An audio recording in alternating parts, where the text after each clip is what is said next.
Hello बच्चों, TDS के amendments पढ़ रहे हैं हम लोग। सर ये बहुत इंपॉर्टेंट अमेंडमेंट है जो आपके एग्जाम में आ सकती है। वैसे तो टीडीएस की सारी अमेंडमेंट्स इंपॉर्टेंट है और इस अमेंडमेंट में भी सर काफ़ी कुछ मज़ा आएगा पढ़ने में। आइए देखते हैं। सर हमारे पास एक सेक्शन होता था, सेक्शन था 194C, जिसमें बोला था कि सर कॉन्ट्रैक्टर को अगर पेमेंट कर रहे हैं तो टीडीएस डिडक्ट करना है। वहीं पे लिखा था कि अगर आप जीटीए को, गुड्स ट्रांसपोर्ट एजेंसी को पेमेंट कर रहे हैं तो आपको टीडीएस डिडक्ट नहीं करना है, provided that the person that is the पेई जीटीए फर्निशेस हिज पैन। उसको सर थोड़ा सा रैशनलाइज किया गया है। यार हर जीटीए थोड़ा ना छोटा होता है, कुछ जीटीए तो बहुत बड़े होते हैं, किंग साइज जीटीए, लाखों करोड़ों की इनकम है सर। और सर आप उनको बोल रहे हो कि उनका टीडीएस डिडक्ट नहीं करना, बात तो गलत है। बात गलत है तो सर उसके लिए गवर्नमेंट ने कुछ अमेंडमेंट्स करी हैं। आइए देखते हैं क्या अमेंडमेंट्स करी हैं। तो सर मैं रीड कर रहा हूँ, आप लोग भी मेरे साथ रीड कर सकते हैं इस बात को। आइए जरा पढ़ते हैं। एग्जेम्पशन फ्रॉम, कहाँ से रीड कर रहा हूँ सर? यहाँ से रीड कर रहा हूँ sir. Exemption from applicability of TDS under section 194C to be available only in respect of payments to transport operators owning, ये आई सर बहुत इंपॉर्टेंट बात, owning 10 or less, owning 10 or less goods carriages। तो सिर्फ उसी को sir ये एग्जामिशन मिलेगी TDS वाली जिसके पास 10 या उससे कम गुड्स कैरेजेस हैं eight any time during the previous year, and that will be available only when the person furnishes the PAN। Something very important sir, आप इसे रिलेट कर सकते हैं 44AE से, 44AE of PGBP, presumptive taxation. अगर sir आप hiring leasing प्लाइंग का business करते हैं गुड्स व्हीकल का, तो सर वहाँ पे आपको प्रेजम्पटिव टैक्सेशन के बारे में बहुत कुछ पढ़ाया गया होगा 44AE में।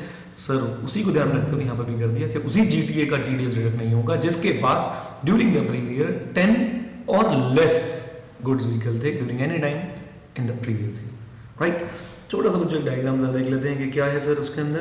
अब ओन, पहली कंडीशन बच्चों मेरे पास क्या आ गई, ओन 10 और less goods carriage at any time during the previous year, is engage in the business supplying, hiring and leasing goods carriage and has furnished the declaration to this effect along with his PAN, then TDS will be deducted, then TDS will not be deducted. Okay sir, ये कुछ important amendments हैं आपके लिए sir. इसके बाद मुझे ऐसा लगता है कोई खास इंपॉर्टेंट अमेंडमेंट्स नहीं है। हाँ, एक इंपॉर्टेंट चीज़ बच्चों में और पढ़ा देता हूँ, इसी वीडियो में पढ़ा देता हूँ।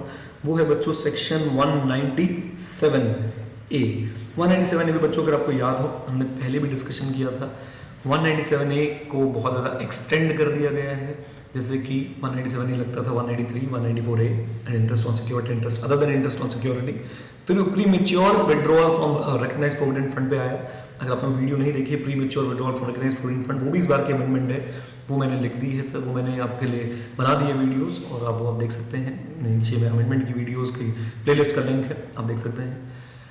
ओके, इसके बाद सर अब 197A को एक जगह और एक्सटेंड किया गया और सर वो है आपका इंश्योरेंस प्री, जब आपको इंश्योरेंस का अमाउंट मिलता है मेच्योरिटी में, किसका अमाउंट मिलता है मेच्योरिटी में? इंश्योरेंस का अमाउंट। सर एक नया सेक्शन लाया गया था जिसमें लिखा था कि अगर आपको इंश्योरेंस से अमाउंट मिल रहा है मेच्योरिटी पे और वो टैक्सेबल है because you have not satisfied certain conditions, then TDS is required to be deducted.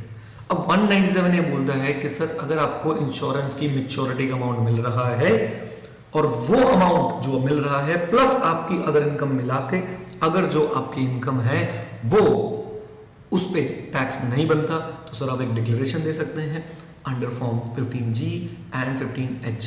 15G for normal people, normal citizens या फिर अदर इंडिविजुअल्स बोल सकते हैं, and 15H for senior citizens and super senior citizen.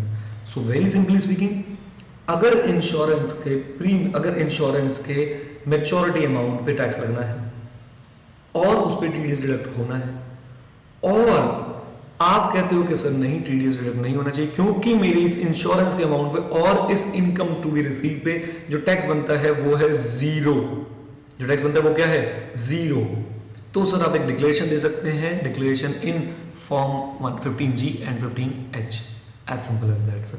छोटा सा section sir, ये 197A की ही extension है। जो 197A पहले सिर्फ 193, 194A पे एप्लीकेबल था, फिर उसे सर प्रोविडेंट फंड के प्री मेच्योर विड्रॉल पे एप्लीकेबल कर दिया और अब हम देख रहे हैं कि सर उसे insurance amount received on maturity पे भी एप्लीकेबल कर दिया। 197A का सार यही है कि सर अगर इनकम टू बी रिसीव्ड और इनकम जो आपकी पहले से उस पर अगर इंटरेस्ट क्या बनता है, उस पर अगर टैक्स क्या बनता है जीरो, तो 197A का बेनिफिट उठा सकते हैं, राइट। ये बच्चों TDS की अमेंडमेंट्स थी। सारी वीडियोस मैंने बनाई हैं, ज़रूर देखिएगा सर। सारी वीडियोस आप लोगों के लिए है और किसी के लिए थोड़े नहीं भाइयों। और इन अमेंडमेंट्स को आप ज़रूर पढ़िए, आपके एग्जाम में आएंगे सर ये। Thank you very much, stay connected. जय हिंद, भारत माता की जय। हमें राही बिहार के, फिर मिलेंगे चलते चलते।